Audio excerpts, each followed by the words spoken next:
Again, just to remind everybody, this meeting is being recorded and will be shared on our PAC website this week. So hopefully you guys can hear me. I'm trying to figure out not to give feedback, the feedback sound here. No, because I'm hearing them. Okay. Okay, so first up are our updates from the PAC. So we are going to start off with the executive board. So first update is from me. So my name is Maria and I am the PAC president this year. So if I haven't met you yet, hello, hopefully I'll have a chance to meet you in person sometime. Feel free to say hi. So I just wanted to share that there's a lot of things that have been happening in the background, and we're very excited for this school year and all of the fun things that are planned. So I'll let the rest of the committee chairs and the executive board share some of those things that are upcoming. And then did want to share that the executive board met with student council representatives, our student council liaison. So we're excited to be able to partner with them on some things. We do have some representatives that will be joining us today on this session. And then one thing I did want to also share is that, sorry, this feedback is really, there we go, much better. Okay. So one thing I did want to share is that we do have one official PAC Facebook group, general Facebook group for parents and guardians. And this is the link and this is the QR code. Just wanted to again encourage those who are active on Facebook to join us on this in this Facebook group. There may be some other ones that are not associated with PAC, so just wanted to share what the official one is. So on there, we do try to share accurate information, try to point you in the right direction if you have any questions. Also, you're able to share information on there and communicate with other parents. So it's a great way to stay in contact with others in between these sessions and all the different things that we have going on. So next is an update from Shelly Lemons, our Vice President. Shelly. Good morning, everybody. I'm coming at you from Belleville, Illinois this morning. So there's a picture of me and my family, and Sasha there, sort of in the middle, is my senior student at IMSA. But just a couple of things on the next slide. A shout out and thank you to everyone who volunteered, all the parent volunteers who helped with move-in and also with Carnival. I heard great things from everybody about both. So thank you if that was you. And if you are thinking about, hey, I want to be able to be involved in those sorts of things, I have two opportunities coming up on the next slide. I met with Glenn in admissions yesterday, and I don't have a lot of details I can give you right now, but I do have two save the dates. There will be a face-to-face preview day coming up on October the 23rd. This will be a daytime event. And then on December the 15th, there will be an evening event that is a virtual information session. Both of these are events that would be recruiting the next class of IMSA students. And so if this is something you think, hey, I would like to be involved in that, there will be more information coming soon. But if you're interested, save the dates for those 2 days. And that's all I have today. Thanks, Shelly. And then next we have Anna Salinas, our secretary, which I don't know if she is here yet. So we will circle back to her. But thank you, Anna, for compiling these slides today. And next we have Jen Watt, the treasurer, who happens to be right next to me today. Hi, this is my first meeting in person.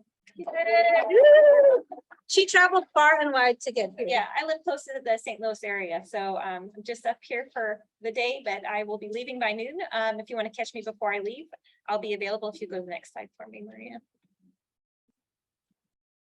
So we have divvied out our funds this year for our committee chairs. This is the income that we received during the year. We get $1,300 from the IMSA fund. We estimate about $33,500 for our bus ticket sales. We are giving our bus discount for tier 1 and tier 2 families of up to $3,000 this year. And we're also offering some PAC bus relief for the cost of getting those students home on the 6 mandatory closed dates for IMSA. We are expecting about $3,000 in donations and about $1,000 from our PAC t-shirt sales. We do have some miscellaneous fundraisers that we don't know how much income we're going to generate off of those because this is our first year doing them. We do have a fundraiser at Chipotle in a couple of weeks, and that event is on the calendar. So they'll give 33% of their sales, which is a good percentage, back to the PAC, and we hopefully will be able to do those every 6 months. Our senior banquet ticket sales are about $35,000, and we do offer a discount for tier 1 and tier 2 families for that. And then we will also reserve the senior banquet venue for the 2023 senior banquet that happens in January. So we rolled over about 4,500 from our checking last year. So that is the income that we're using as a budget for next year. And if you'll go to the next slide. So our expenses, the bus and the senior banquet are all self-funded. So whatever it costs for us to run those events, those are directly divided up by the number of people who are actively participating in those. We do pay payment processing fees for using PayPal or your credit card or whatever to pay for those. There are some admin fees. Academic committee is going to get $100 this year, which they don't normally use, but I always want to give them a little bit in case they need anything. Student life is $6,800. Friday Fest is $3,200. Hospitality is $3,000. Teacher appreciation is $2,500. Multicultural is $2,500. Region reps gets $2,000. Technology gets $500 this year. Special projects $1,200. And if we decide to get more PPP, we've got $2,000 to do that. So all of our committee chairs do know how much money that they have for their committees, and they're able to divvy out those funds as they see fit. If any of the committee chairs have questions, I'm always available. And of course, they receive, if they use their own funds, they receive reimbursement by filling out the reimbursement form on our PAC page. If you'll go to the next slide for me, please. So our assets in our checking account were about 16,621. Our savings were about 23,000, and our total cash assets at the end of July, I think July. Yes, I think this is a July report. We're 39,000. And then expenses, income, you can see those on the screen. So if you'll go to the next slide. We are offering a college workshop this year. And Hector is on the call, so I'll let him introduce himself and give us a little overview of what that college workshop is going to look like. Hector is giving us a generous portion back to the PAC for hosting this workshop. So we encourage those who are interested in finding out what is in the best interest for them as parents and as for their children to attend the workshop. It's going to be our first event holding this, so we hope it's going to be really informative and actually benefits parents and going through the college process. So Hector, if you're online, we'll let you continue with that. I'm here. Can everybody hear me? Go Hello? ahead, Can Hector. everyone? Yes. Can everyone hear me? Excellent. Hey, Well, Hector, it's a little bit fuzzy. Are you using earbuds by chance? No, let me see if my Bluetooth speaker is it better here? It's a little bit better, yes. It's a little bit better? Okay, I'll try to speak loudly so that everyone can hear me. Okay, so well, first of all, I want to congratulate all of you for being IMSA parents. My son went to IMSA a few years ago, and I was part of the PAC, so you know, it feels like coming back home. But I want to really congratulate all of you because being an IMSA parent, it's a badge and honor. I really think you know, you're letting your children move away from home 3 years early, and it also shows how invested you are in your child's education, making sure that they have the best tools to succeed in life. So you know, really a big high five from me to you, because it's a very important step.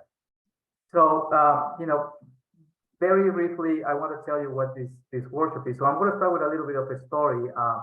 I spent many years in the Chicago area as an IT and business consultant for many of the largest companies in the United States.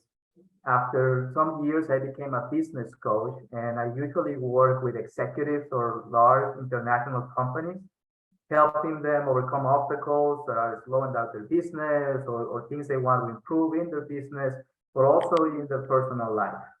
And I often hear from these people, I see that the voice is coming up. Let me very quickly disconnect my Bluetooth and see if that works better. Bluetooth disconnected.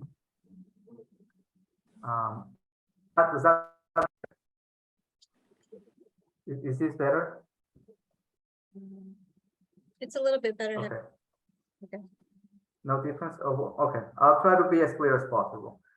So, with my in my coaching practice with executives, I always hear very commonly, people in their 40s and 50s, if I could do this again, I would have chosen a different degree.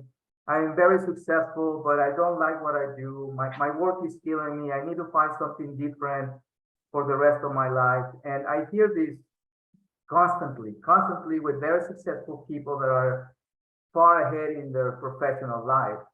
And, it doesn't take a genius to figure out that a lot of these people made in high school made the decision to go in a professional path that was not the right for them. And my job as a coach is to actually help these individuals find the things that are really important to them, give them the tools that they need so they can chart the future of their professional life in a way that not only keeps them successful, but also keeps them satisfied, fulfilled in what they do. So when my oldest son was in his senior year at IMSA, I said, I need to get ahead of the curve here. I need to, what I do with my executive clients, I want to do with my son, so that make sure that he chooses a path that is the right one for him.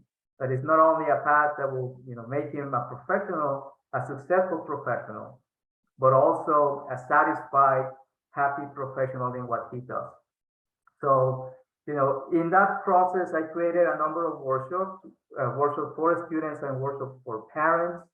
In my parents' workshop, basically what I do is I show you all parents the same tools and techniques that I use to guide my executive clients as well as the students, so that they can choose the right degree that is closer to their personal needs, their human needs, aside from the professional interest. So it's kind of putting a whole picture of not just the professional part, but also the personal part. So, and, making sure that whatever they choose, it also brings them personal satisfaction and fulfillment. So the workshop that I'm going to be offering to all the IMSA parents is about that, how to focus on giving you the tools so you can guide your children in making the best decision. And I'm sure that, as I was when my son was at IMSA, you are already starting to think, or maybe, already have a very good idea of what your children, where they're going, what they want to do. But look at this as an extra tool just to make sure that they are on the right path. So I know I had 3 minutes. Hopefully I stay within that time frame. So that's what we'll be doing after college, workshops. And I really hope that we can see each other again in the next October 15. I think is when we are planning our first workshop for parents. So thank you, everyone. So thank you, Hector. So as Hector had mentioned, he is a parent. The date is October 15, right, Maria? Yeah, October 15, that is correct. I see some questions on the chat. Okay, yes, so it will be held on October 15, and we will be sending out the registration link in the next week. So keep an eye out on your emails for that. Yes, October 15, the cost is $247 per family. If you both, your husband and wife, is $247 per family. The registration page will be up soon. Actually, you will be receiving an email from IMSA PAC with more information, with the dates, the cost. You will be receiving also from myself more emails with information, with more details about the workshop, what we cover, why we have this workshop. Some series of emails to inform you a little more about what this is about. And then you will be getting emails once the registration is open, so that you can go into it's all online. You go to the page, you can pay in the page, you will receive a link to the event, etc. And as a final note, as Maria said, a great portion of this what we collect from the workshop will go to the IMSA PAC to support their activities. There's a question. It is a virtual. The first one, it is a virtual one, but also we're planning to have other workshops in the future that are live at IMSA. So yeah. So, okay, great. So yes, so just to recap. That's me. If there's no more questions, like I said, you will receive more emails with information about this. So thank you for your time, and I will put my email on the chat as well. If one of you wants to reach out to me directly, more than happy to do so and answer your questions. So thanks, everyone. Thank you, Hector, for all that information. So just to recap, that parent workshop will be held on Saturday, October 15th. The time and registration links will be sent out with more information. And it'll be on the calendar on the IMSAPAC.org website. So again, thank you very much for joining us today, Hector. And if you have any more questions for him, feel free to put it in the chat and he will answer that. And so actually, I'm going to kind of take a step back as well, because I did forget to again mention. So if any of you have not visited our website, it's imsapac.org. So when you're first visiting it, you have to put the www.imsapac.org or not anymore. Okay, not anymore. So if you go to imsapac.org, it is full of information. Biggest resource that we have there is a calendar, because it will give you all the details for all these upcoming events, not only for PAC, but they've done a great job of including information on PAC or IMSA events as well.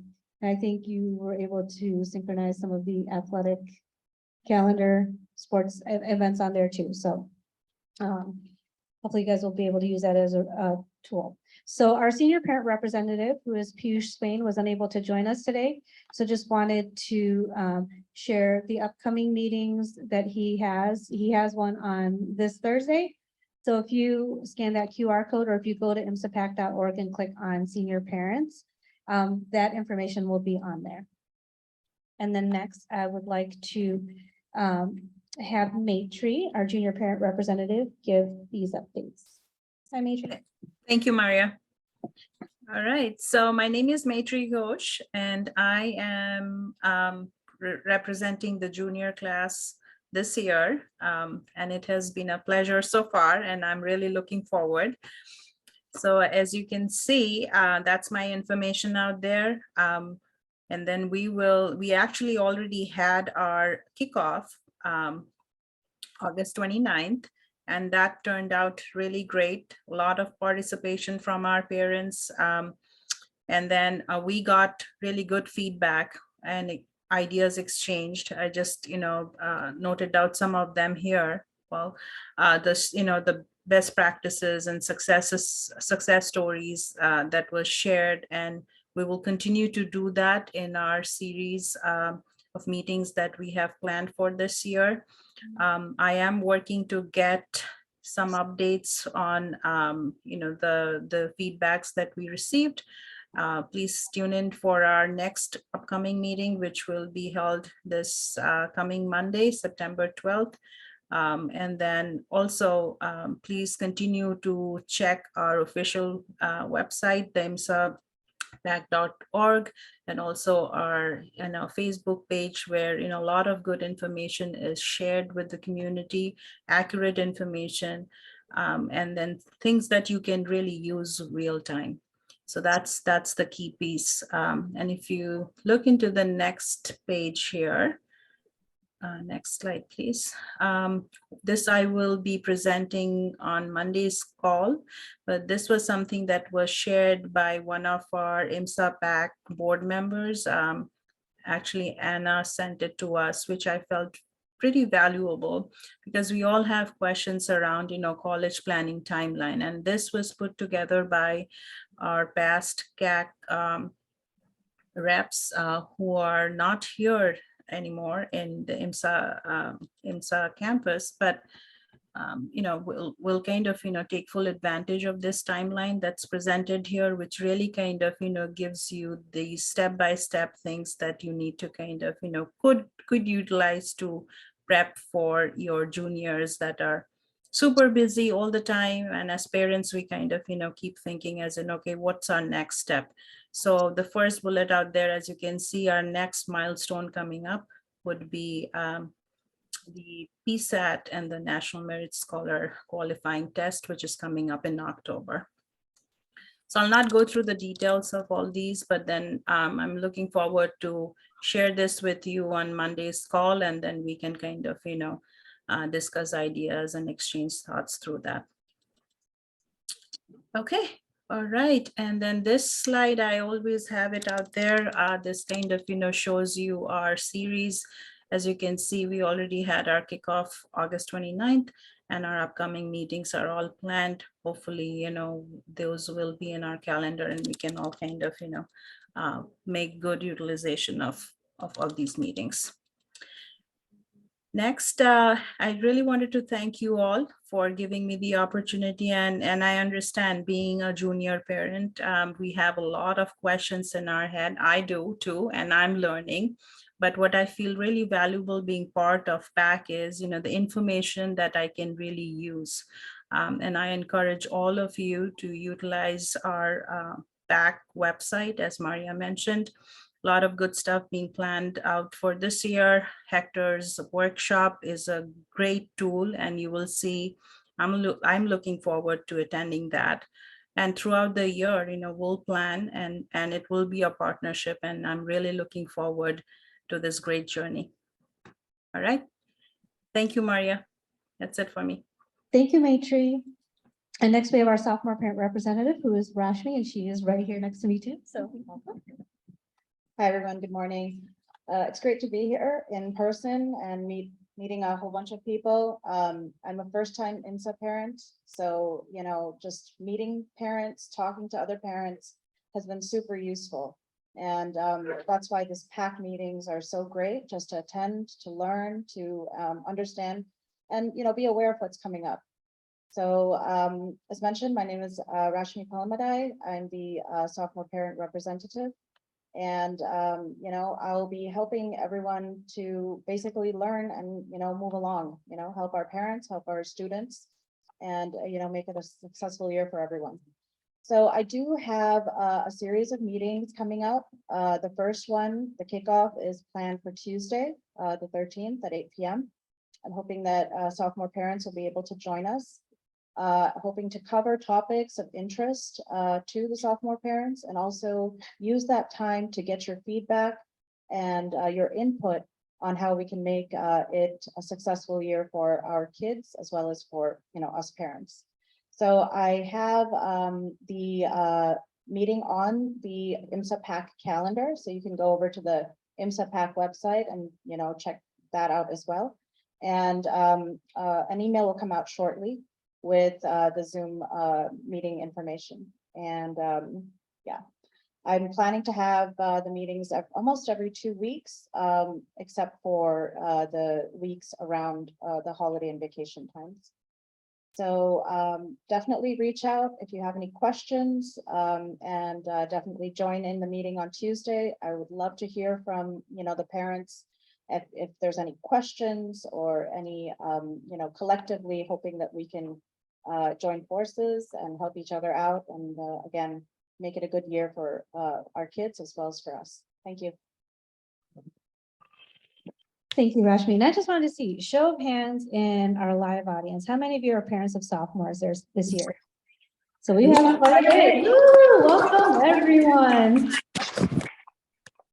So just in our full PAC team meeting, someone had brought up the question, are we the only ones whose child does not call us or answer our calls?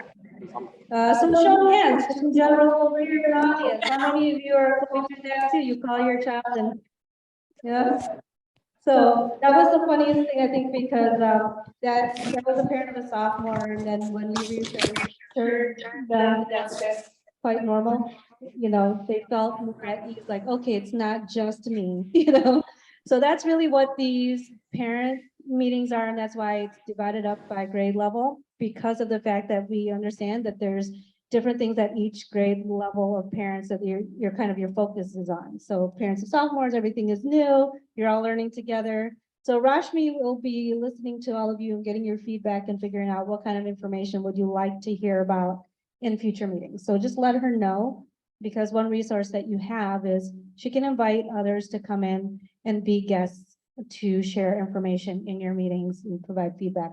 And also it'll give us an idea too, if we're finding that, you know, there's similar feedback, questions, concerns that come up through the meetings, you know, between the 3 grade levels, then we know that that's a topic that you might want covered in the next PAC session, or, you know, shared with, you know, we want to basically, for us, our role in the PAC is to help you find the information you need, to be the resource, to connect you, to be able to find those answers. So that's what we strive to do here. So we appreciate the input, and we appreciate the parent representatives to helping out with that. So, and thank you to all of you who have been attending, because it's been great interaction so far. Okay, so next we have our committee chairs, and first we have Friday Fest. We have Carrie and Melissa. All right, good morning, everyone. Next slide, please. My name is Carrie Morgan, and Melissa Slynn is here with me. We're the co-chairs for the Friday Fest committee. Next slide.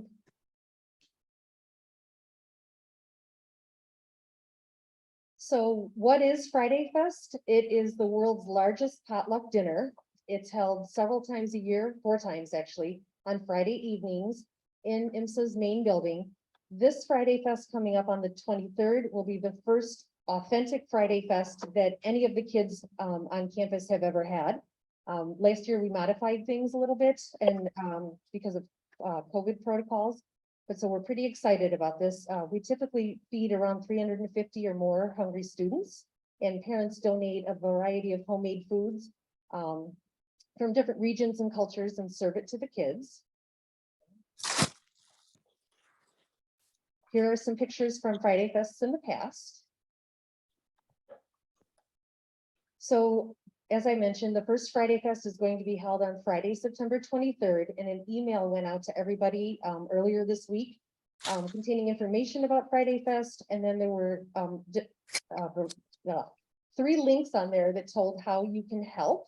If you did not receive that email, please visit the PAC website and click on the Friday Fest tab, because that information can also be found there. So there are 3 ways you can help. The first way, and this is the most important, we'd like parents and families to sign up to donate and serve a homemade dish. If there's something that your IMSA student, something that you make at home and they're really missing it, it would be great if you could make a tray of it and bring it in. We also need people to volunteer their time in a variety of ways. There's a sign-up sheet that was both a link to it was in the email and also on the IMSA PAC website. And then the last way is you can donate money towards the purchase of beverages and pizzas. We put a cap of $600 on that because that's how much it'll cost to purchase both the beverages and the pizzas. And I did check this morning, we were up to $571. So we've almost got that covered. So Friday Fest is huge. It's Melissa and I, and we can't do it alone. So we need parents and families to step forward and help by donating food, by helping out. The sign-up links will remain active until the 23rd, but on Friday of this week, coming up on the 16th, we will take a look at where we're at and decide whether or not we have enough donations to pull this off. When I did check this morning before I left my house, we have only a fraction of the food donations that we need in order to do this. We really want it to be like a big celebration for those of you that have juniors and seniors. It'll be much like luau, just a little lower key. I know the kids are really looking forward to it, and it's a chance for them to all get together and have some homemade food that they're missing. And so if you could try to sign up before the 16th, that would be great. That would give us a really good idea of whether or not we'll be able to do this. Did you have anything else to add? Just join our committee. We are looking for sophomore or junior parents to join us and learn what Friday Fest is all about and how to continue on, because we're both senior parents. So to continue this on next year, it would be helpful if somebody got some training. Okay, and I think there's one more slide just with our contact info. Okay, so please reach out to us if you have questions. Several parents have contacted us just with different questions about the food donations or volunteering, and I try to get to those within 24 hours and respond. All right, are there any questions?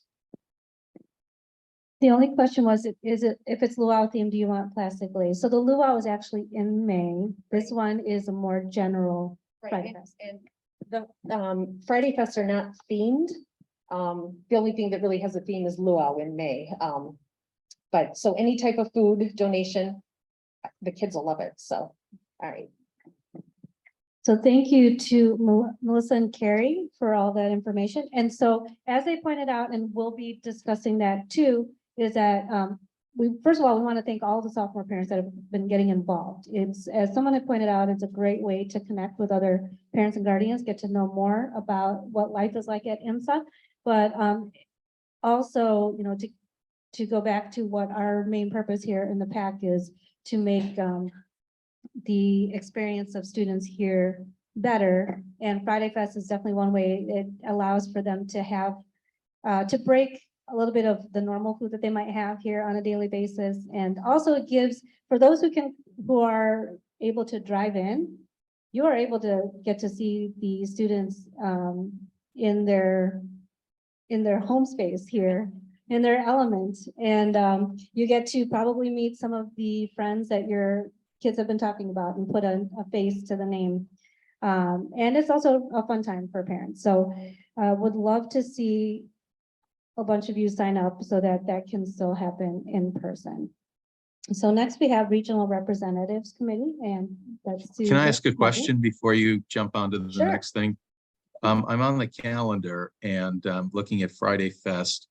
There's a Friday Fest listed on September 11th,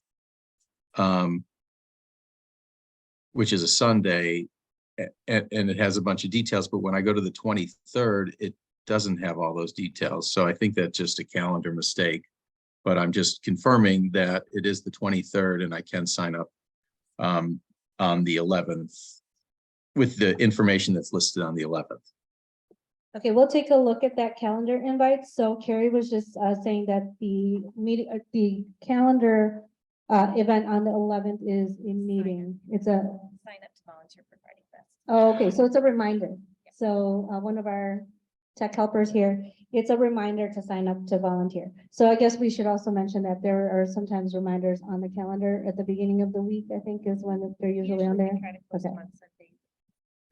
But thank you for that question. Yes, it is still on the 23rd and you are more than welcome to sign up on that. Thank you. Hi, this is Susan. We're going to take a second to introduce ourselves since we didn't at the last meeting. Hi, this is Kim, and I'm a first-time sophomore parent, and I will be co-chairing with Susan.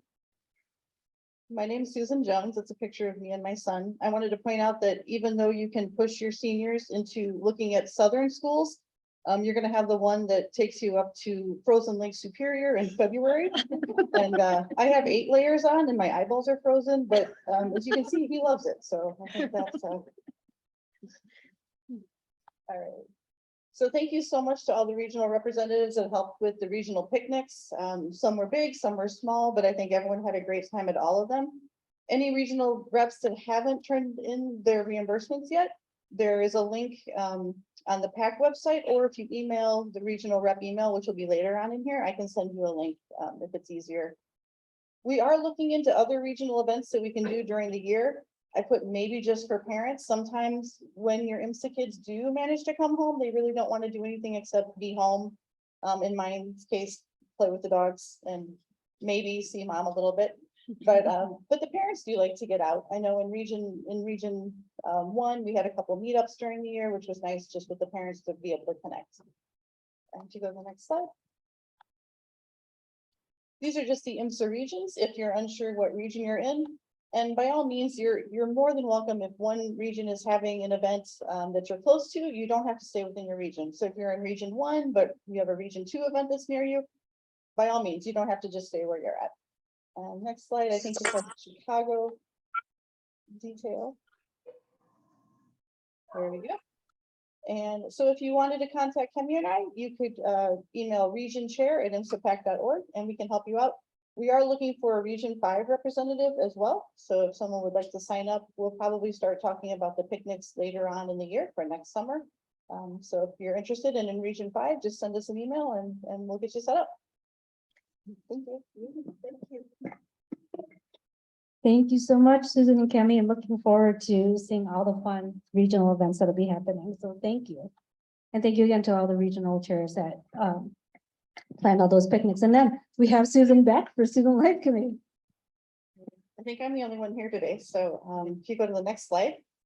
Maria, Melissa, and I are student life co-chairs. It's great working with this wonderful team of ladies. That's me with my favorite son who likes the warm weather. So. I'm just kidding, that's my youngest. So the Student Life Committee, they'll see this someday and hold that against me. The Student Life Committee works with Student Life at IMSA PAC to help plan and events. And we also facilitate the Wing Parent Program. So if you're interested in being a wing parent, you can contact us at studentlife@imsapac.org and you can get all 3 of us there so we can help you and answer you. Also, it's a great idea if you're already signed up to be a wing parent, or if you're interested to join that 2022 to 2023 IMSA Wing Parent Facebook group. We share pictures of what's going on. It helps give you ideas on what's going on in the other wings. There's the Understanding IMSA Lingo, which we have. Maria submitted it out to some sophomores, so they're going to update that for us. So we might get some more IMSA Lingo in there. On the next slide. So right now we have 88 wing parents, which is wonderful. That's a great outpouring of support for our students. The only wing without a wing parent is 1505C. So if your student is in Hall 05, Wing C, and you're interested in being a wing parent, please reach out and contact us. The following wings only have 1 wing parent, and on some of these occasions it's a sophomore parent. So they are looking for a little bit of help, maybe from a junior or senior parent that would like to help out. And it's 01D, 02C, 02D, 03D, 04A, 06A, and 07D. So if your students are any of these halls or wings and you'd like to help out, just reach out to Student Life. The next slide. These are some of the great welcome back gift bags that were handed out. Our students were welcome back to IMSA with treats, pens, pencils, things to keep them going through that first week of school. Next slide. Thank you. There was a question in the chat. They want to know, how do they know who's the wing parent for their child's wing? If you want to email that studentlife@imsapac.org, or yes, I will let you know who the wing parents are for that wing. We did send out an email to all of the wing parents introducing themselves in the wings. So if it's someone that's going to be added later, we'll just hook you up with that email group. Thanks so much. Oh, do wing parents get reimbursed? Yes, we're going to have a meeting here at the end of September to discuss it, but you do get reimbursed up to a certain amount per year. So we ask that the wing parents work together, not just with the RCs, but with the other wing parents to kind of determine where you want the funds to be spent. Thank you so much. And again, thank you to all the wing parents that have stepped up. We know that the students really, really appreciate it. And as you all could see, anything that revolves around food, the students are here for it. And next we have our technology committee. So which of the technology reps will be coming up to do the? Okay, so he's saying all of you are coming up to do the updates.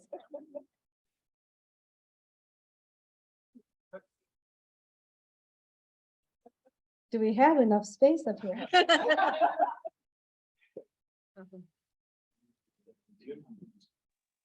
Maria, that's a technical issue. Yeah, exactly.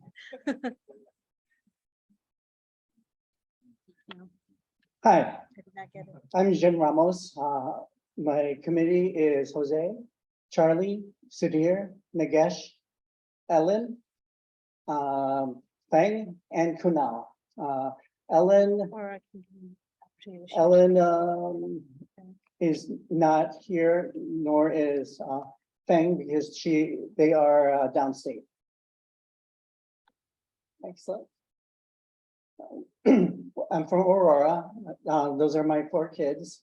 Olivia is a senior. Reese graduated this year, and Sebastian the prior year, and we have a 9th grader. My wife is Maria.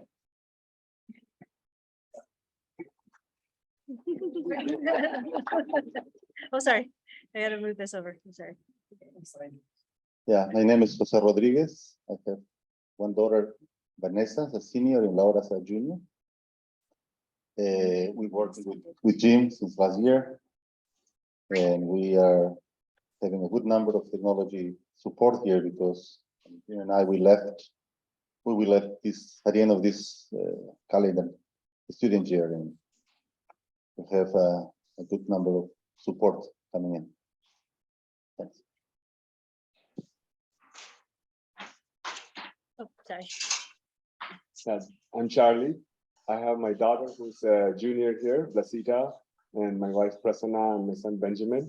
So we've been part of this tech group last year, and really great to see so many volunteers this year from the sophomore parents. We have 5 volunteers, and all are really doing a great job in making sure we all have a great experience through this IMSA PAC website, and also even this meeting. Last year, we did not have this many people in this audience. We had like 5 people. That's it. And it was really a challenge to do a hybrid meeting. And today it is going really, really smooth because of everyone here, because of the tech group. You know, you don't see it. If there is no noise, then, you know, that means we are doing a good job. So I really appreciate the volunteers here who have come forward to help with the PAC website and also with all the setup and making sure from a technology wise we are doing good. So if you have any thoughts, suggestions, please email us to techteam@imsapac.org. We are always looking for input, and you know, we have Sudhir who is really maintaining this website really well. Sudhir here, and then Nagesh, Kunal. So I'll give to Sudhir. Thank you. My name is Sudhir Brahmanan. I just started here actually, along with my son. Big shoes to fill here. I was just joking. How many does it take to get the Zoom meeting right? So, we'll figure that out. All is going on. PAC though, he has become a technology co-chair. Got much effort. He has volunteered. My son, Absin Brahmanan, he just started. I have another son, Sid Brahmanan, 8th grade. My wife is Radhika, and then obviously I think our Leo there. Thank you. Yeah, so big shoes to fill here, still learning. Lot of things to learn. Thank you. Good morning, everyone. This is Nagesh Dulam. Yeah, I am also from Naperville, and we have like 2 kids. The Shrikar, which is right now is in sophomore IMSA, and other one is a Shreyas, 7th grader. My wife is Sridevi. We are not only Shrikar, like we all as a family excited to be part of IMSA. So that's what I just want to.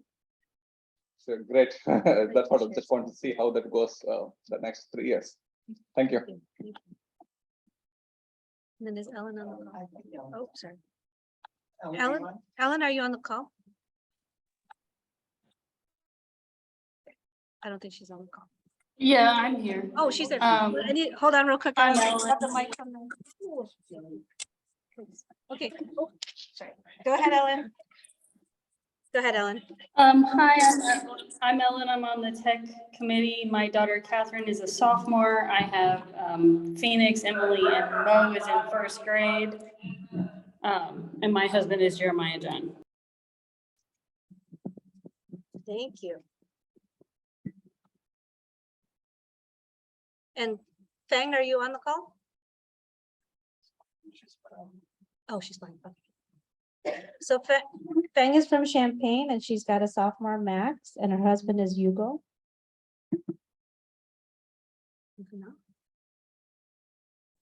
Hi, I'm Kunal Mehta. I'm from Bartlett, about 40 minutes from here. My son Laksh Mehta started sophomore. It's exciting to be here. He's always wanted to be here since he attended 1 week summer session when he was in 4th or 5th grade, and that's when he got introduced to it. And ever since then, he's like, I want to go to IMSA. So he made his way through, and it's pretty amazing. My wife Stuti. That's our last vacation in Greece just 2 months ago. So it's a beautiful place.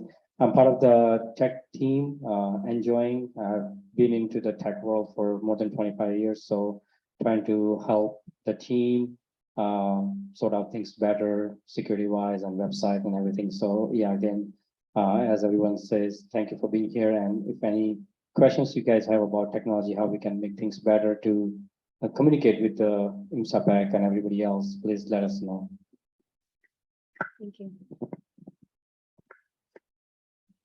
Yeah, so if you look at it, these are the few things that we do. And any improvements to the IMSA PAC website or anything, any suggestions from a technology related stuff so that we can make everyone's experience better, please let us know. Thank you. Thanks to the tech team.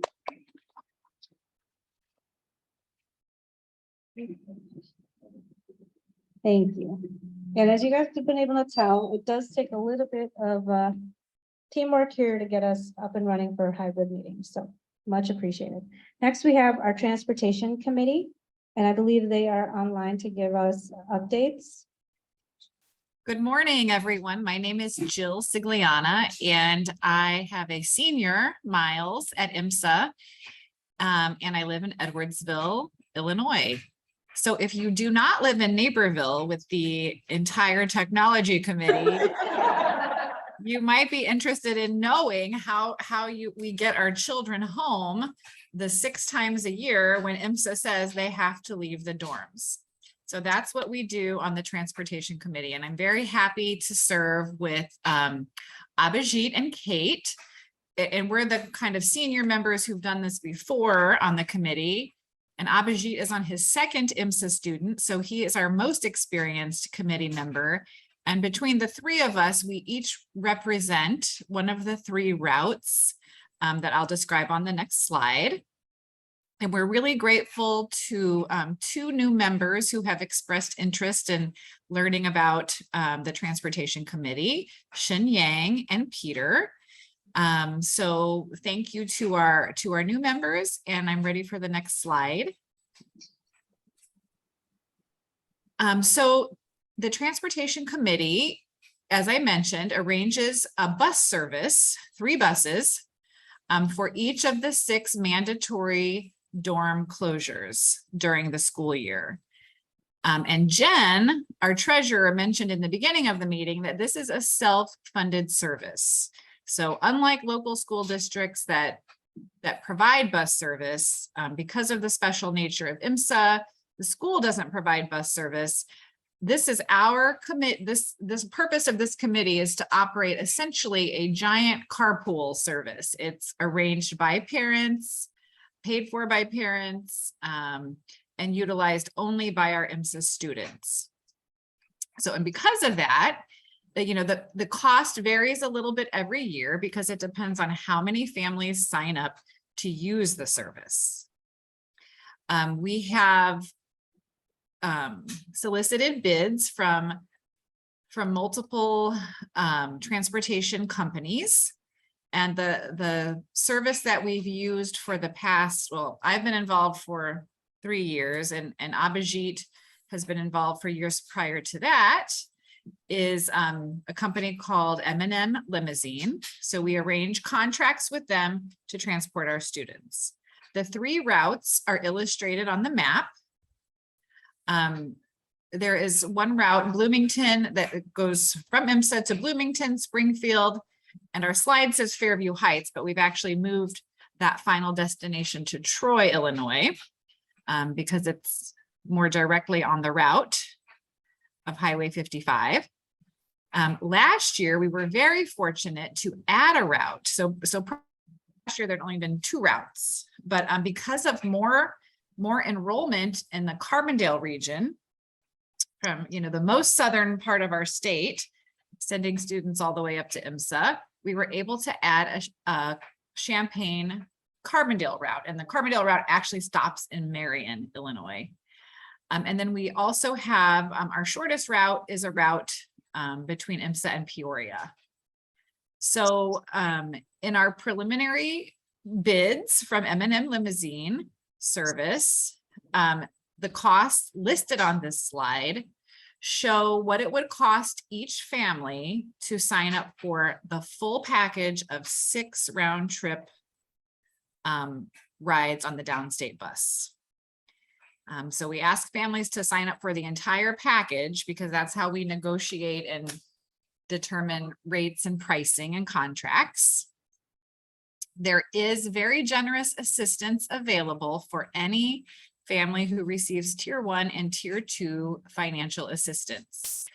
And IMSA staff will send out notification with a discount code for either 50 or 75% off the price of downstate transportation for families eligible for tier 1 and tier 2 assistance.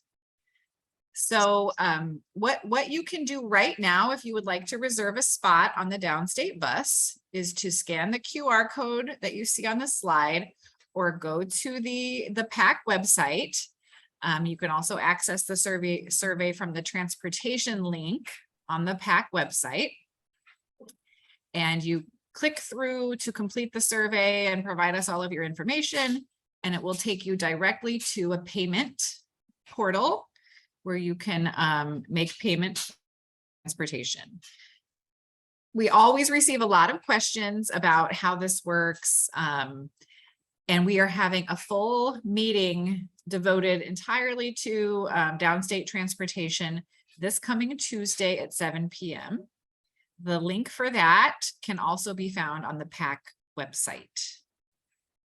So, and I know Abhijit is here today also on the call. If there's, have I missed anything? No, you didn't. You did great. Okay. Well, Maria, that's all we have. Happy to take any questions. And thank you very much to the Transportation Committee. They really do work hard to provide transportation or those opportunities. Oh, I did fail to mention one thing, that we do need volunteers to be stop coordinators. So at each of those cities located on the bus routes, we need parents who it's not a very time intensive job. You hang out a couple minutes before the bus arrives, a couple minutes after the bus arrives, and just make sure all the kids at your stop get picked up by safe adults. And then you're also on a direct text message group with the committee, and you'll get all the updates about is the bus running early, is the bus running late, and you're kind of a communication conduit for your stop. So if you're interested in being a stop coordinator, please email us at pacbus@imsapac.org. Thank you. We have a question from the audience here. They want, he'd like to know if you have already closed the bids for the bus company. No, I mean, we would be happy to reach out to other bus companies. So we've talked to about 4 this year. We talked about 4. So if any of you have contacts and you would like them to reach out to them, or if you would like to connect them to any of those, please email pacbus@imsapac.org. But I think they're hoping to have everything finalized, but by what date? The registration survey is open through the 20th. So you need to be signed up by September 20th.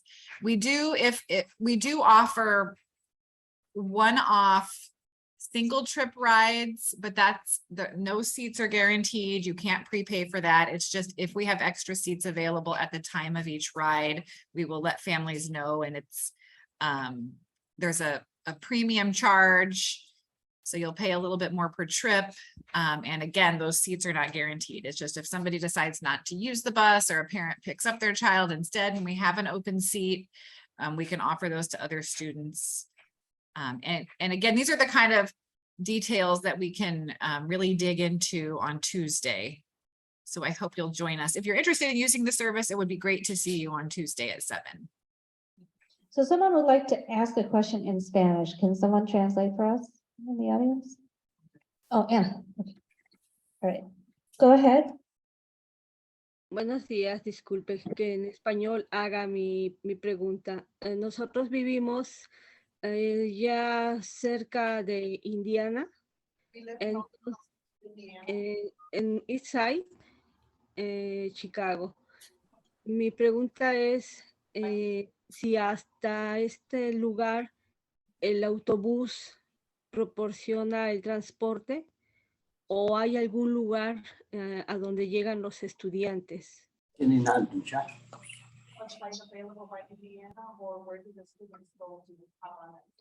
Okay, so I do not believe our buses go near there, but Transportation Committee chairs? Yeah, just the routes that you see on the slide. The blue lines are the routes that we use, and we've there is no route near Indiana. There's no routes north. And we've had questions before about Western cities, and really it's all about where we have a mass of IMSA students.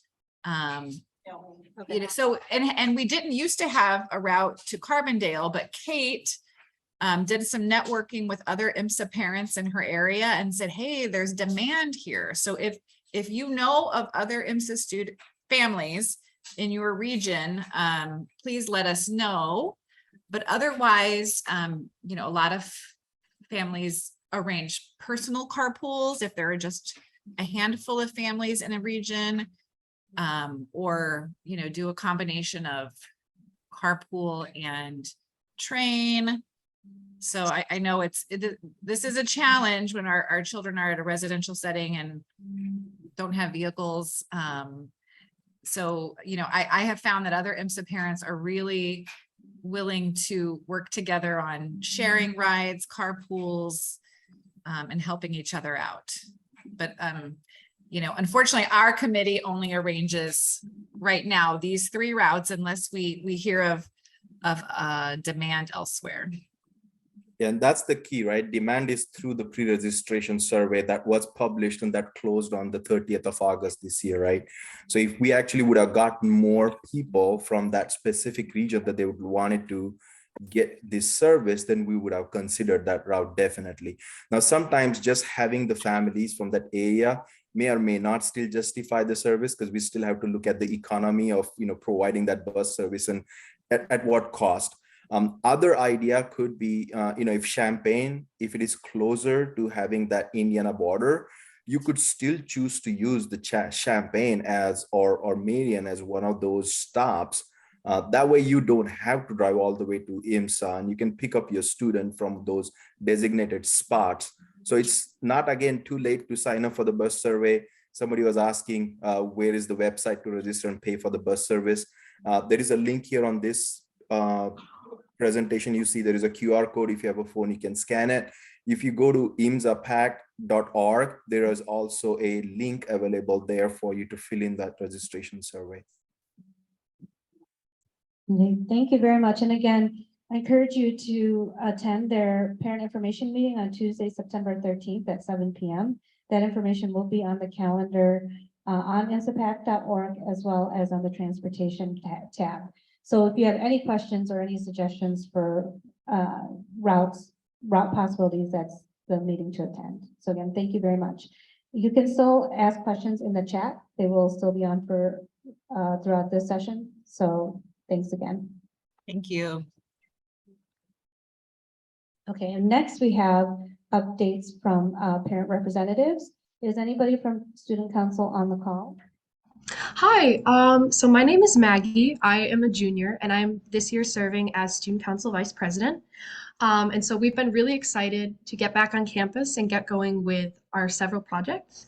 And so the biggest thing that we're working on right now is Mental Health Week, which is a collaboration with the counselors to promote mental health and help students discover the resources that they need to get them through IMSA.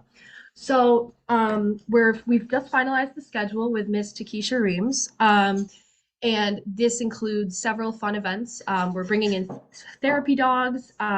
We're having several dress-up days, an assembly, among various other things. And then additionally, our biggest other project is getting our sophomore at large representative elected. These elections should conclude mid-October. And then additionally, we are electing new boards for the junior and senior class clubs, which, as you know, fundraise for the junior prom when it's our year for prom, and then senior prom this year. Thank you for those updates. We do really appreciate it. And again, we look forward to having these PAC liaisons from the Student Council join us throughout these sessions. So thank you. We're so happy to be here. Thank you. You're welcome. Okay, so we did step over academic, and so we are going to circle back to the academic committee right now and have them do their updates. We apologize if their slides were not in the deck, so hold on a little bit. If you go back to the Zoom.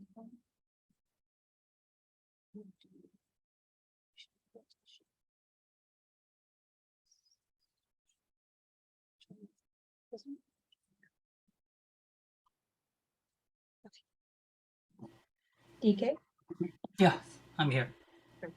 Sorry about it. Okay, can you see the screen? Yeah. Okay. Can you go to slideshow mode? It's not slideshow. Anyway, okay, that's fine. Hello, everyone. My name is DK Lee. I'm the one of the 6 co-chair. Just like the other, the Technology and Transportation Committee, we do have many co-chair. But this year we restructured the Academic Committee because we like to capture the voice from each grade as quickly as possible, and then we like to deliver those messages to the campus, the IMSA administration. And we do have 2 representatives from each grade. I'm the junior parent, one of the junior parents. Next slide, please. And the academic committee, as an academic committee, we are working for the better communication between parents and IMSA administration. With that, we regularly meet with Dr. Aquard Anderson, our principal, and we talked about regarding about the academic related matter. And I know it has been almost 1 month since our kid left home. Now, they are getting into the semester. I think we are all concerning about, their academic performance. But we don't want to micromanage our students since they are in the boarding school and campus, and also but they always say looking for some help, but they might not have enough information. That's why I think it's always great to help just providing some information where they can find the source and when they need help. I think that's the great. But good thing is IMSA provides a lot of resources, especially academic support, service resource. And this is some example here, tutoring program, peer tutoring, and a writing center peer tutor. There's a lot of information available, but you are not familiar with the IMSA.edu academic website. We put some information in IMSA PAC webpage now. But we don't want to duplicate a lot of information between 2 web pages, and that's why we just briefly, just to update some of the information resource available in academic PAC website. And if you want to know more detail, I think there's a link there. You can go there. And also, there's a great resource about there's a learning strategy coordinator, Amy Cack, who's willing to help our students, especially sophomore parent. I think you are concerning a lot, and your kid is doing well, and they are performing well. But if you have any question, concern, I think Amy Cack like to work with your student individual base or group base. She and I had a great meeting. I think Amy is willing to help any kind of a concern regarding about the academic and learning related. Next slide, please.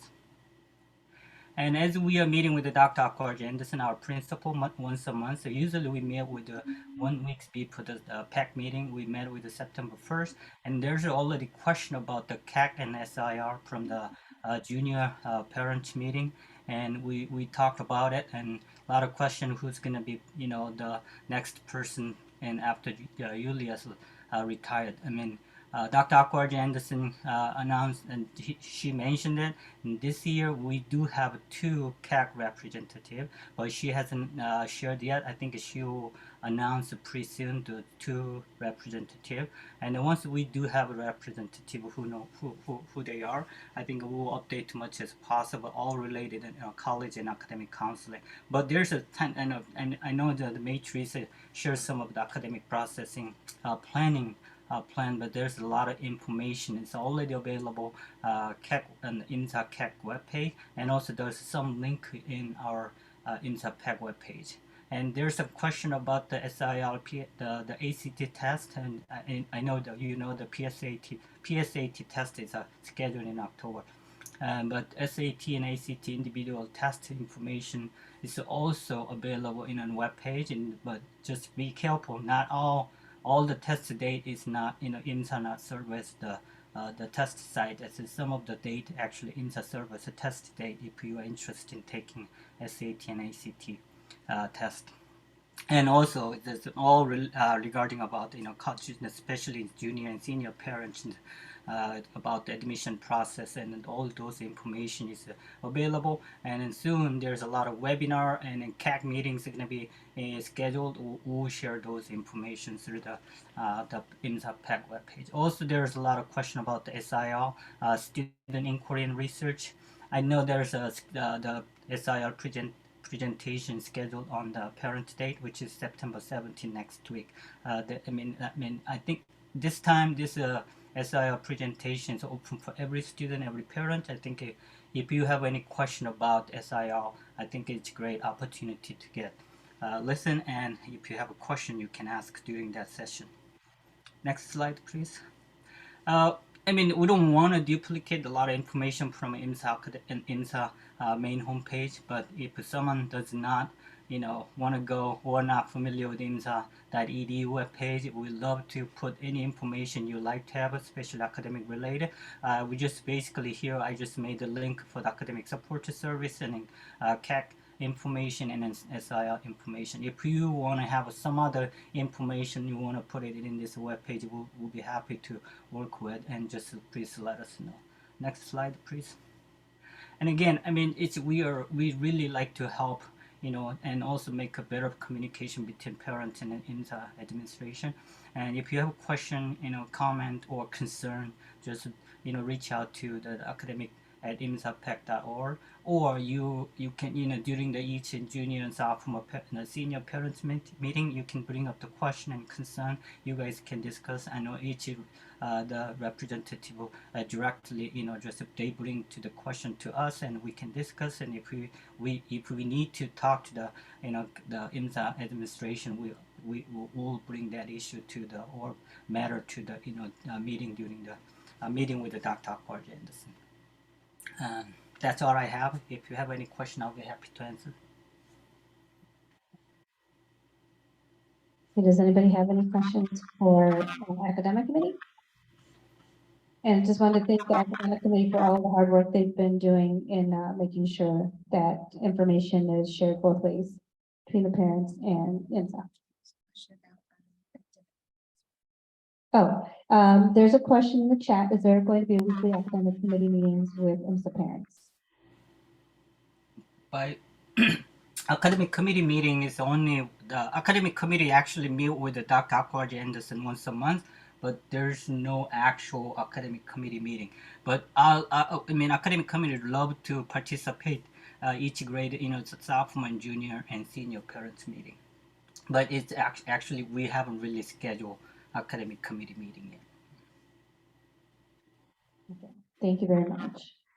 Okay, so If you have any questions for them, feel free to reach out via email like he mentioned. So there are the 3 meetings going on next week for sophomore parent and sophomores, juniors, and senior parents. So if you attend those, they will be able to take any of those questions that you have for regarding academics to the academic committee.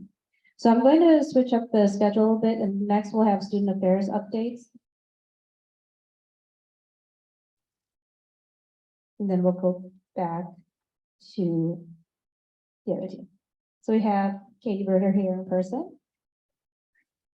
Yay. Good morning, everyone. How are you? Good. It's nice to see people in person. Some of you may have noticed I have a little assistant with me today. I see she's like hiding in the back. You want to wave? That's Eliza. She's 5. She came today.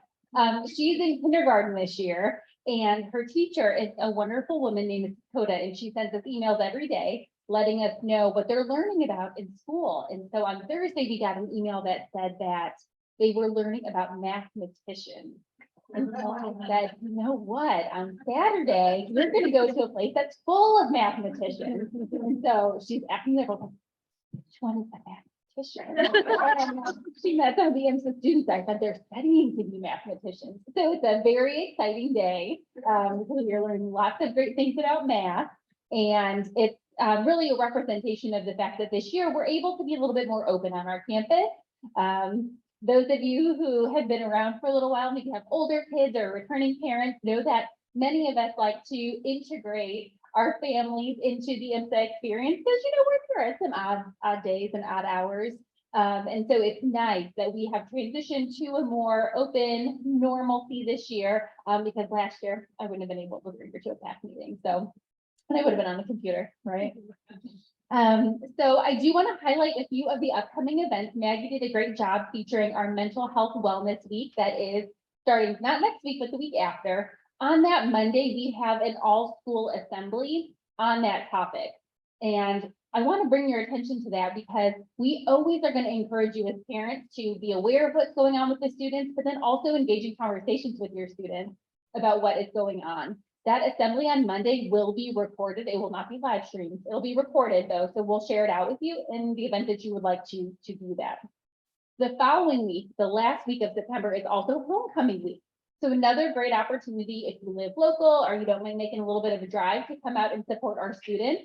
That Thursday, the 29th, there is a volleyball game that evening, and we're really trying to pack the house. In fact, we had the Lima family here. They had graduated 2 daughters. Big volleyball families. I've been seeing on the 29th, right? So if you are close by and you can come in and support our girls volleyball team, we would love to see that. On Friday evening, the 30th, we have a soccer game at 6:30 p.m.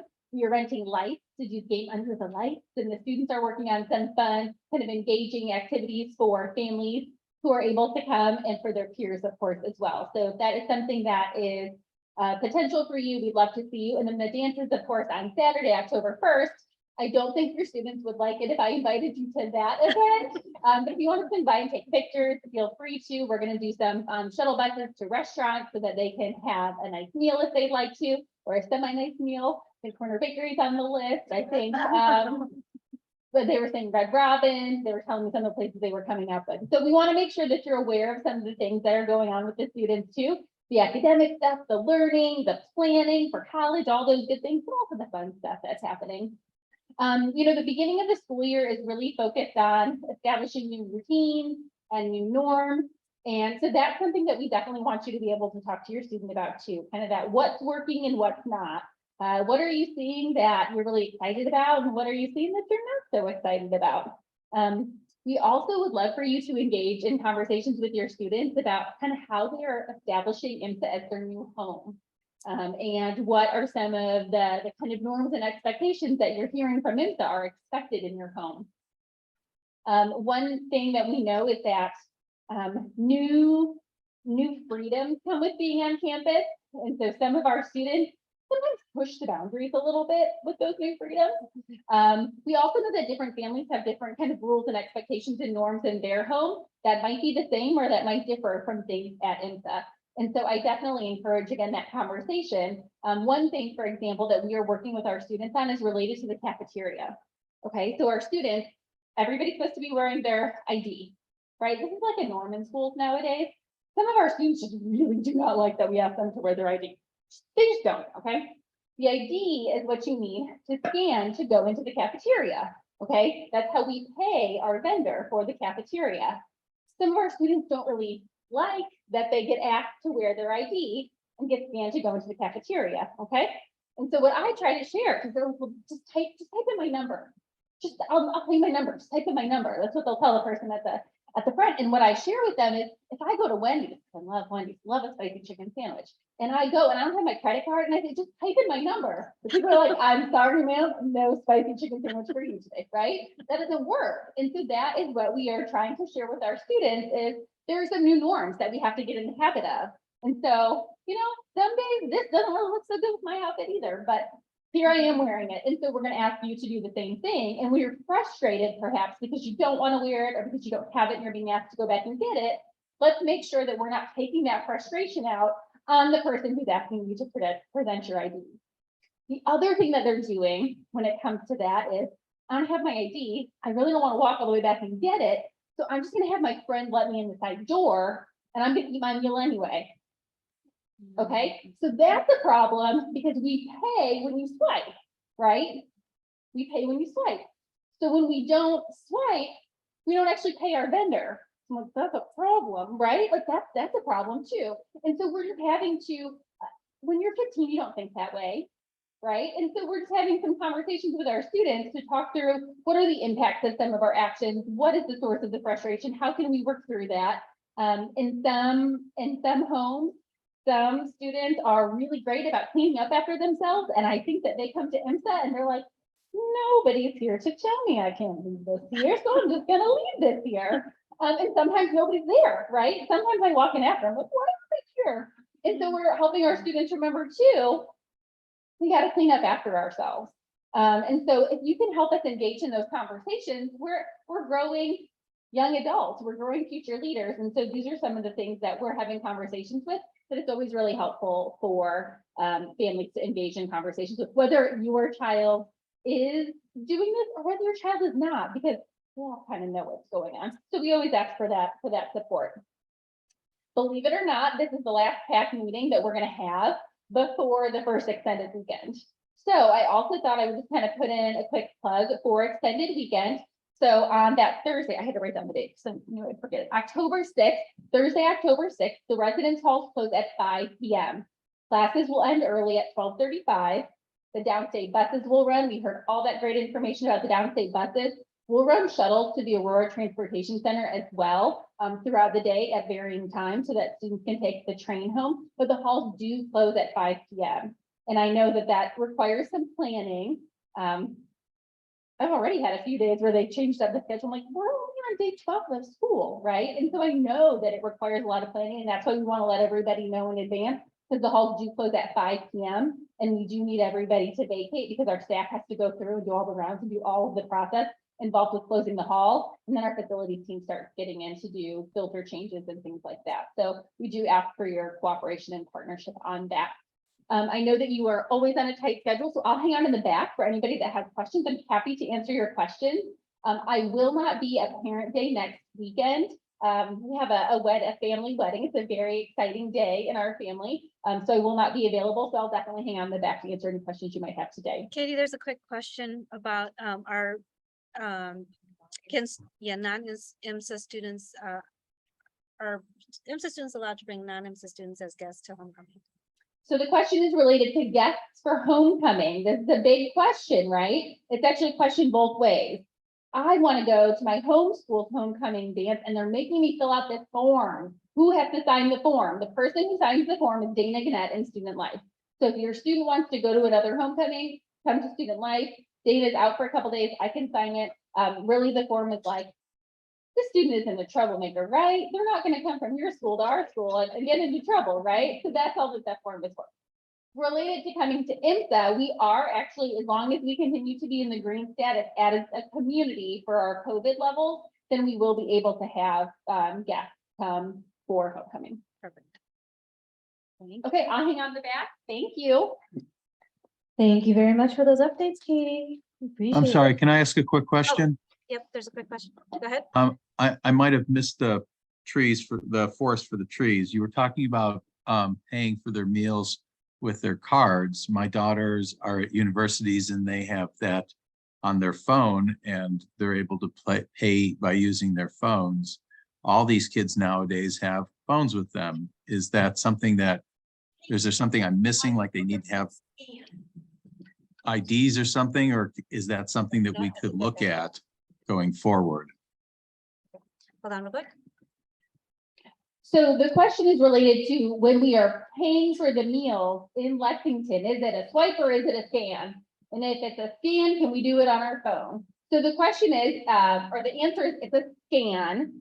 The other answer though is every student is required to wear their credential because that is an IMSA rule. Just like all of you parents who are here are required to have a credential. And unfortunately, that's just pretty much the standard in secondary education these days. So could we do that? Yes. Will our food service provider do it? No, because the rule at IMSA is every student must have their ID on them at all times. So if at any time security, food service, a teacher, somebody notices a student without their ID, they will say you need to go back and get it. Now, if I say, hey, you need to go back and get your ID.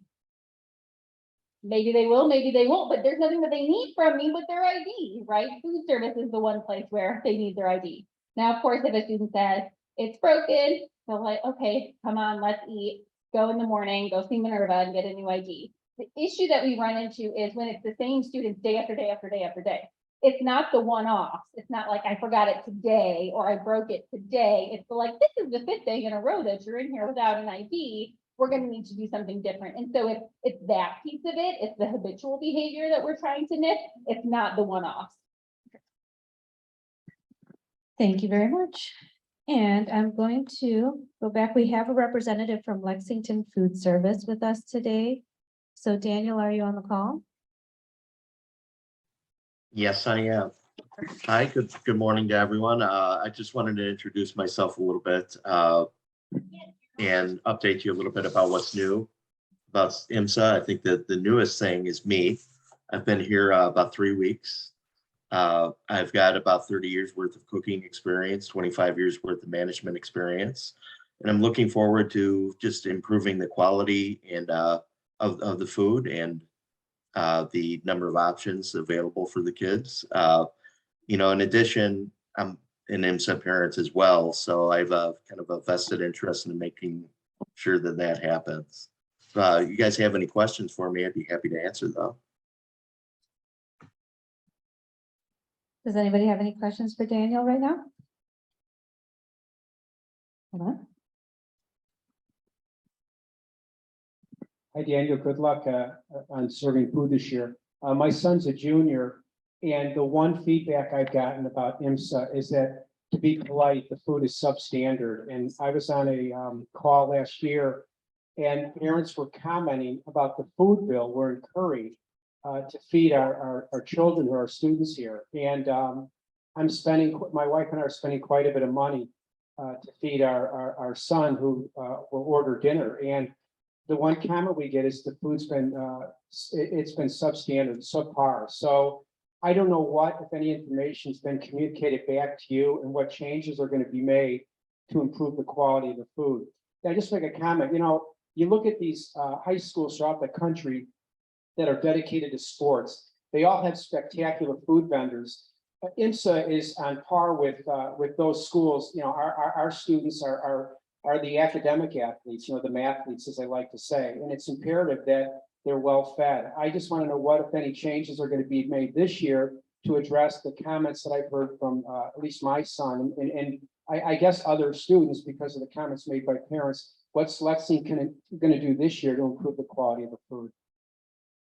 Well, the biggest difference I think is coming from my background. I've worked primarily in AAA 5-diamond restaurants and large scale accounts through Sodexo and other companies, and I've always managed to improve the food.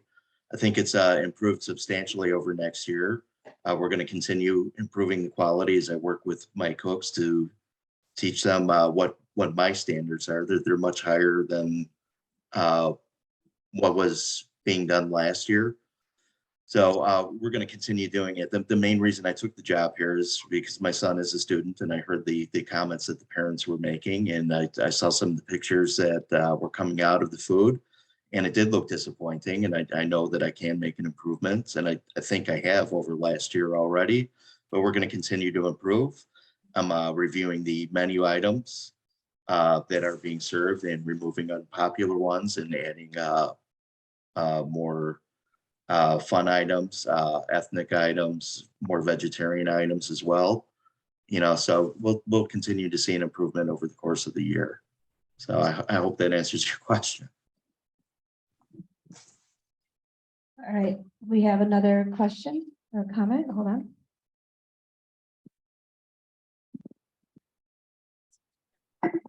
Hi, my name's Linda. My son is 15, so he's just starting off as a sophomore. We come from U46. I have to say, Daniel, my son says the food is just fine and much better than U46. He doesn't know what everybody's complaining about. There is quite a range. He does have 2 comments that he would like to share. The oatmeal each morning is very blah. There doesn't seem to be any brown sugar or honey to go and add it into it. I don't know if salt is added or if there's on the side butter, but something to add into oatmeal each morning would be a huge advantage. The second thing he seems to be concerned about is his vegetarian friends. And there seems to be this same kind of vegetarian burger, or like one option, and that maybe cheeses is something, paneer in the Indian food, cottage cheese, yogurt. I know that there is a morning yogurt, but a little bit more protein is something that he would appreciate to see on the food menu. He is very happy with the salads and that there is fresh vegetables there each day. Awesome. Well, thank you for your comments. We just recently set up a flavor station for the kids, so I'll be sure to take care of the oatmeal situation there. As far as the vegetarian items, I'm looking to bring in more Asian and Indian options as well. A lot more protein. I've had a protein and a vegetarian item on every night, in addition to the salad bar. Every other day our pizzas are vegetarian as well. The burgers I'll look into to see if there's a better option out there, and we'll go from there, I guess. Oh, this is Atif. You know, I have 2 sons that are attending Sophomore this year, and I had a question. Is there any options to offer halal meat or halal options add to the menu? I will take a look at the feasibility of that, and if we have the ability to do that. Thank you. Okay, it looks like Dina is raising her hand. Dina, go ahead.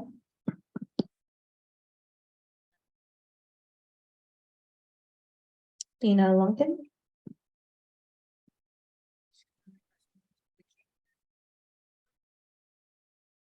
Okay. Does anybody else have any questions for Chef Daniel? And then, do you have an email address where parents are able to get in contact with you if they do have any other questions, Daniel? Yes, I'll type it into the comments in a second. Sorry, can I'm gonna speak on my husband's, who's my mic's not working. I wanted to thank you very, very much for stepping up, because my son he's a vegetarian. He complained a lot about food last year. And this year he said it is better, but there are very few options. I'm wondering if you're going to have a plant-based burger, because they've come down in price so much that they're like almost the same price as a hamburger. So, I mean, I think everyone would enjoy that if that's an option. I am currently reviewing the burger options and the vegetarian options, so I'm sure that something will be added that will be pleasing to them. Awesome. Thank you so much. You're welcome. Well, thank you for taking the time to join us today. And this won't be the last time that someone from Lexington will be joining us, so we plan to have them join our PAC sessions again in the future. So again, thank you very much. So next, we'd like to have updates from our Multicultural Committee. So hold on real quick.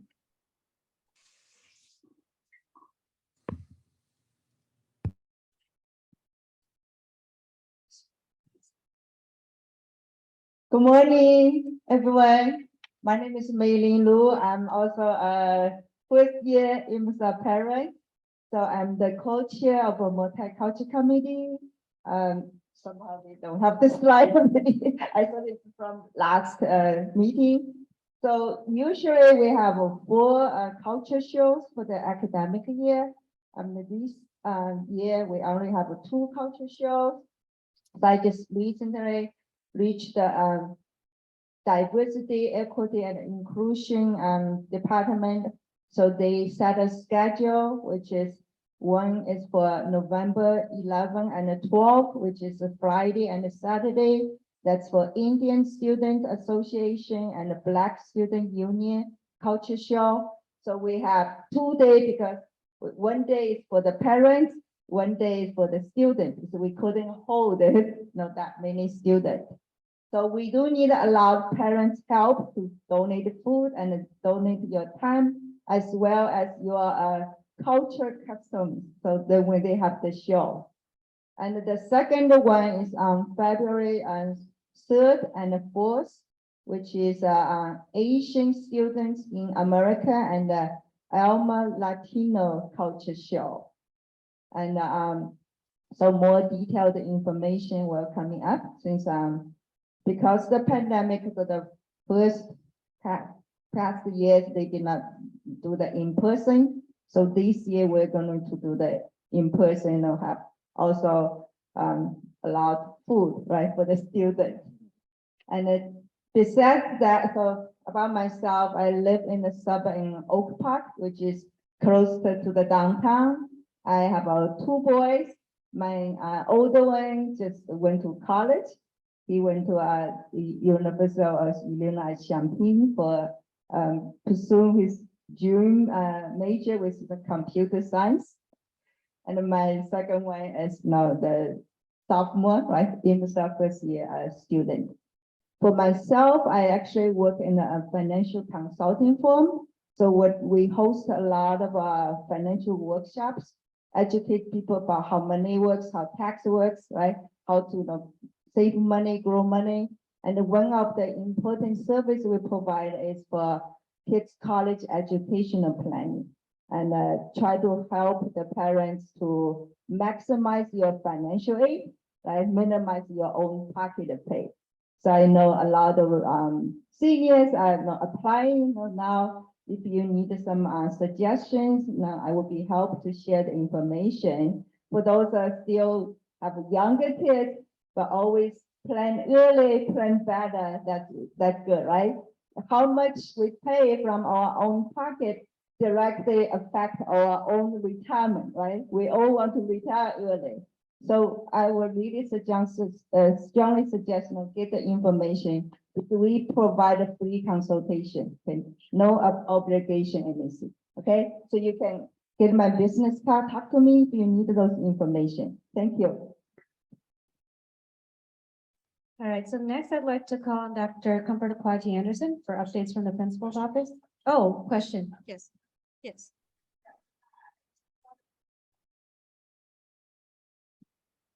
For the culture show that is coming out, they combined because I only heard 2 dates and we have 4 different culture events going on. Are they combining those culture events? Yes, two culture shows, okay? For November 11 and 12, for the Indian Student Association and the Black Student Union culture. So they combine the 2 cultures together. Yeah, yeah, on the same day. Yeah, before was separate 4 different culture. Now they combine the 2 together. Yes, so for the February 3rd and 4th, Asian Student and Latino culture.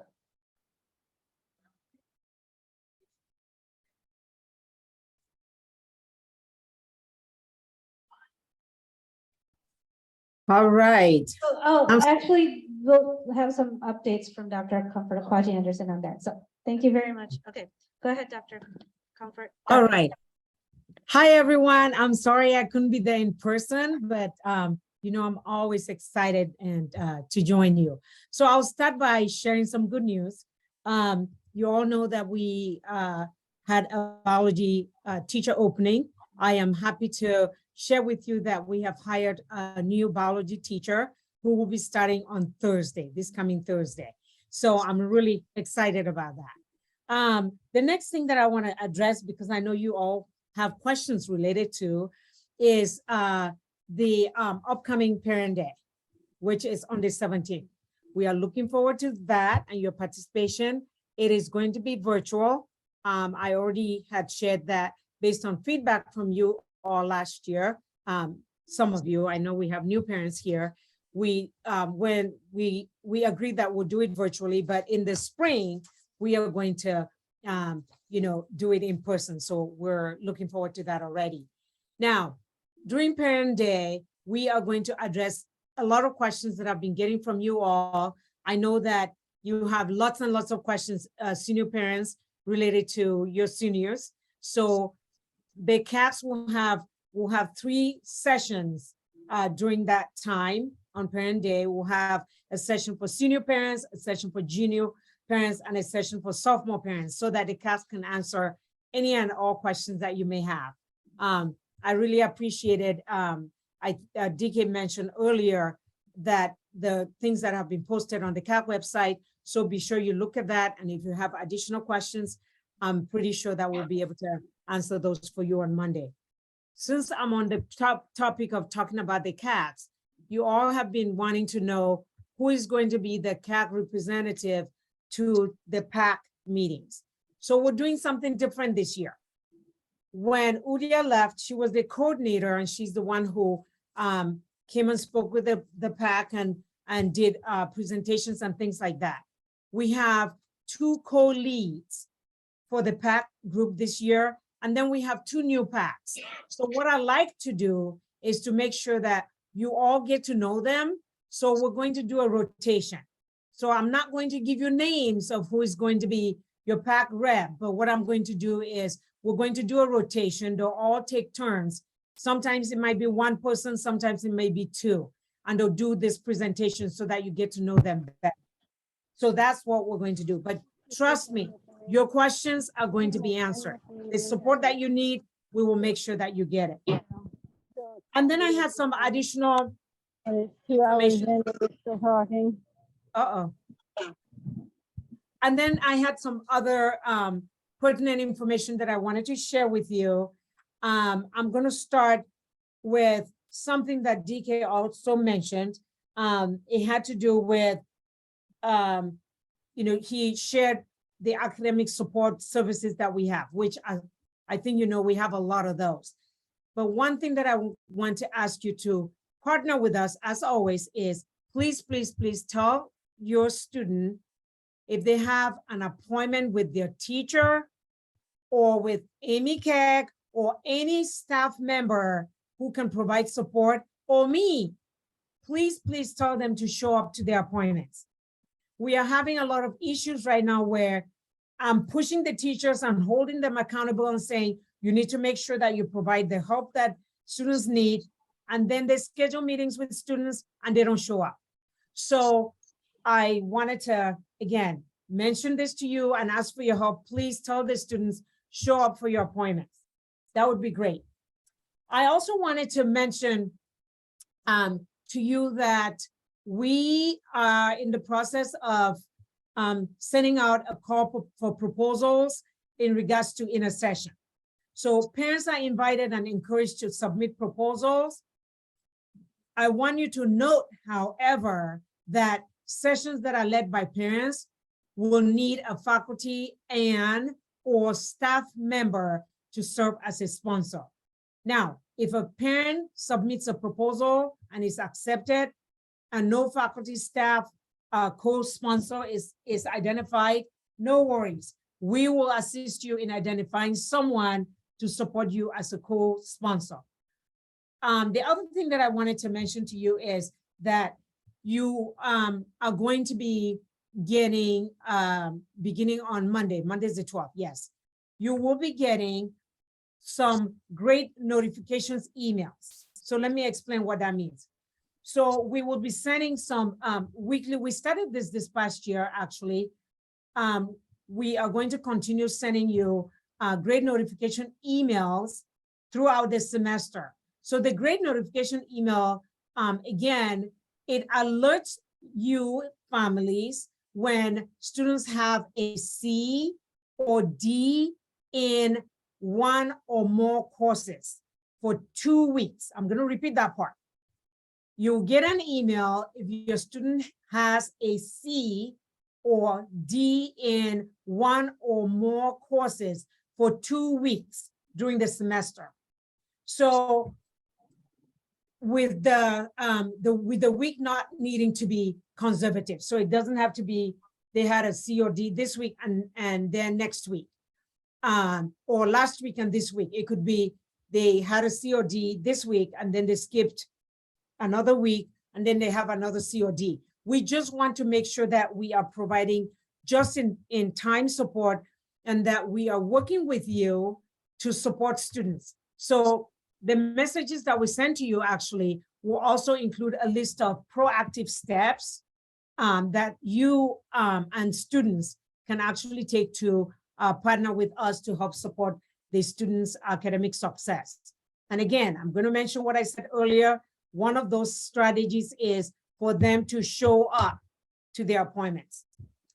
The other thing that I wanted to mention, which is really important and dear to my heart, is our Titan Crew initiative.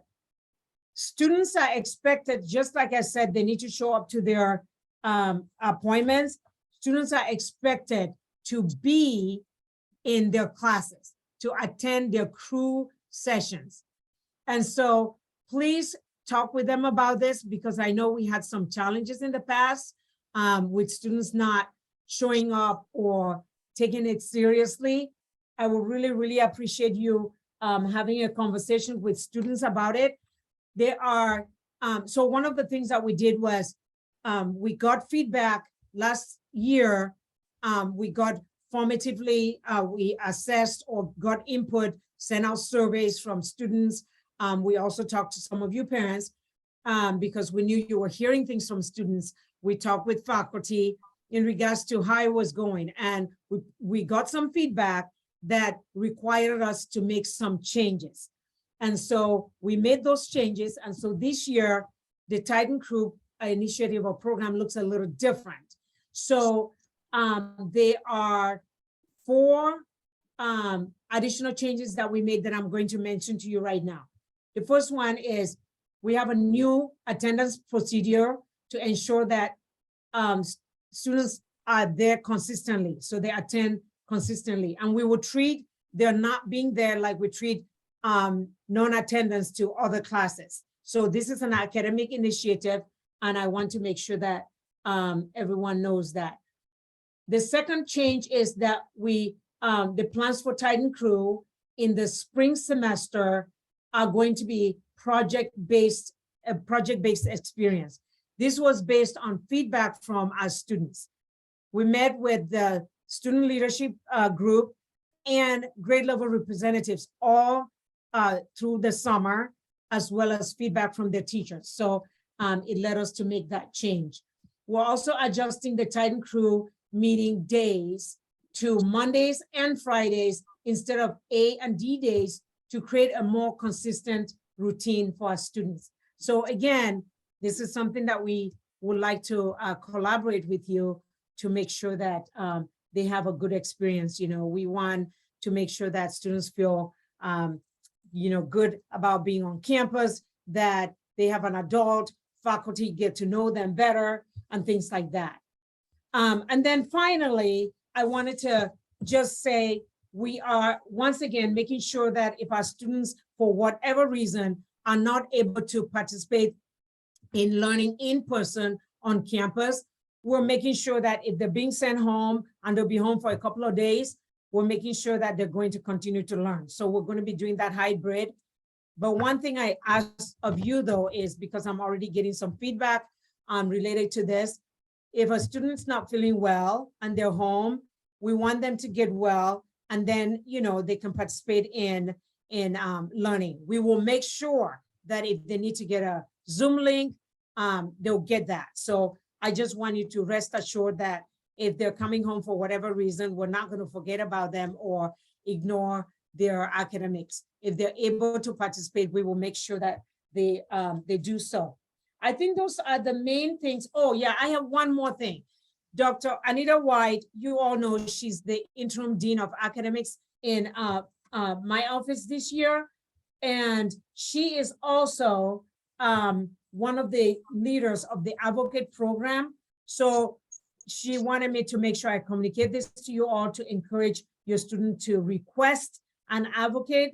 An advocate is an adult in the building. It could be an administrator, it could be a teacher or a staff member who works one-on-one with the student to provide support with academics, adjusting to residential life at IMSA, or any other concerns that they may have. Students or parents can actually request an advocate at any time during the school year. So if your student doesn't have one right now, and you know, sometime during the year, the need arises, you know, they can get one. The process is really simple. All you need to do is send an email to Dr. Linda Heffren and Dr. Anita White, and just, you know, tell them what you like, and they'll identify an advocate for a student actually. I'm going to actually post or put on, let me see. I'm going to just put in the chat, I'll put Dr. Anita White and Dr. Heffren's email addresses for you all, so you can contact them. So again, the advocate meets with the student weekly, bi-weekly, monthly, or even quarterly. It just depends on what works for the student and the advocate. I know that was a lot of information I shared, and I shared that fast. So if you have questions, I'll be more than happy to answer those. Okay, Dr. Kaji Anderson, these are 3 questions that have come up. The first is if you could kind of give a brief summary of what Titan Crew is about. Second, will travel be offered for intercession this year? And then third, if you could just kind of share why there's 2 culture shows instead of 4 this year. Okay, I'll answer the first 2, and if my colleague, Ms. Berger's around, she'll answer the third one for you. So the first one had to do with Titan Crew, am I right? Yes. Okay. Just a brief summary of what it is. Okay, so Titan Crew was created because we kept getting feedback from students that their teachers, you know, their teachers know them academically, but did not really know them as students. Like, you know, they live in the dorms, they really have great relationships with their RCs, and the RCs get to know them. They wanted their teachers to get to know them as individuals, know about their aspirations and things like that. So, and then also, you know, getting to know other students. And so we created this program to accomplish those goals. In a nutshell, that's what Titan Crew is. We have, for this year, we have 53 sections of Titan Crew. The crews are led by a faculty member. One of the crews is actually led by our Dean of Student Support, Mr. Gazak, Mr. Paul Gazak, because of course, we always want to make sure that whatever we're doing with students and having faculty do, we also do it. In the past, I had a crew. So again, like I said, each full-time faculty member leads a crew, and let's see. Then the crews have, I say, between 11 and 13 students in it from all grade levels. So it's a mix. They have some sophomores, juniors, and seniors, and they actually help share experiences with each other. And our goal is to, so if your student is a sophomore this year, our goal is that they'll stay with the same crew until they graduate. So when the senior graduates, we replace them with a sophomore. Yes, and again, the big idea is to, consistently build relationships with the adults who are supporting them academically. Okay, so the other question was, will travel be offered for intercession this year? Yes, yes, and yes. Let me give you a little more information about intercession. We are going to have, I put it in a note somewhere. Intercession is going to be one, we're going to have different modalities. The first one, we're describing it as on-site at IMSA. Then we'll have local programs that is off-site with no overnight. And then we'll have a travel study, which is off-site. And it could be, one or several nights. They could travel abroad or whatever. It just is going to depend on the proposals that we get and what they're proposing to do. We will send out a criteria and provide more details about these things that I just read off or I just shared with you in regards to the different modalities. And so, but to answer your question, yes, we will have travel.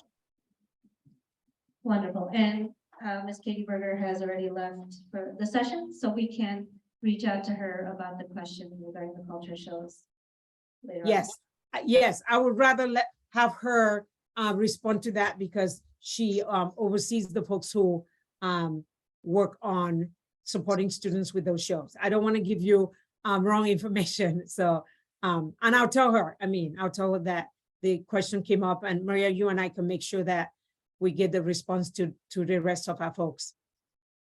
Wonderful, thank you very much. And so we will have time for one more question before we close out the session. So does anybody have any questions? Do you have a question? I just want to add something for the multicultural committee. We do have a co-chair, right? It's your searching. Yes. So if anybody interested, please contact Maria. I need the help. She is literally looking at one specific person in the room. So I think we may have a co-chair.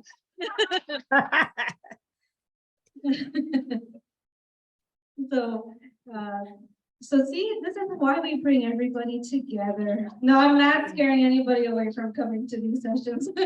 Yeah. But no, Hey, it was a lot of fun. Go ahead.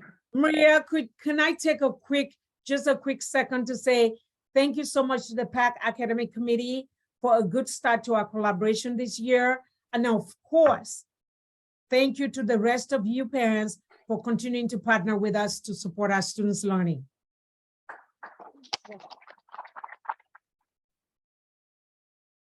And thank you for that. And I do want to just say how much we appreciate the partnership that we have with the different representatives from IMSA, that they take time out of their schedules to attend these sessions, to keep us updated, to answer our questions. So we look forward to a fantastic year. So we are all very, very, very excited about everything that is happening this upcoming school year. It is wonderful to see so many faces here live and in person. And I know they're also excited to see all of the buzz around campus. And yes, you are not going to be able to shake all of us parents off, because now that you've opened the doors back to us, we will be here bearing food most of the time for the students. So anyway, we are very excited for everything that's happening. Again, thanks to all of the parents who have joined us today, both live and in person. Oh, and Jill, I should remind everybody, get your t-shirts on the way out. Show your merch. We do have, for all of you wearing the Proud Parent t-shirt, stand up because you are the models right now. I see a few of you here. Stand up, show it off. Woohoo! Now give us a little spin around so we can see the back. So everybody get your Proud Parent merch. We do have it available online for those who are not in person. But again, thank you, thank you, thank you. Our next session is on the 15th, I think, but it's on the calendar on the PAC website. So Oh, and, oh, you know what? I do have some other slides real quick to go through real fast. Again, website, check it out. Chipotle, the fundraiser. So this is within the 1 mile of the walking distance for the students, so they can walk over there. Jen had mentioned it's not, does not apply to DoorDash, but there is an online pickup code over here. And then maybe if there's a bunch of students that want to do it, they can maybe ask an RC to drag them over there on one of the buses. That might be an option. And then again, just some slides for if you want to donate or how to help. Oh, it is Saturday the 15th. So hopefully you'll all join us then. It'll be hybrid again. There's an upcoming Board of Trustees meeting on the 21st. You are able to join that via Zoom. That's all on the website. And again, feel free to contact us, info@imsapac.org if you have any questions. And again, we'll be glad to connect you if we don't have the answer to your question, but we'll be glad to connect you to someone who may have that for you. So again, thank you, everybody. Have a good rest of the weekend. And yes, there was a question about the Chipotle. We will post that on Facebook too. So again, thank you, everybody. Have a good one.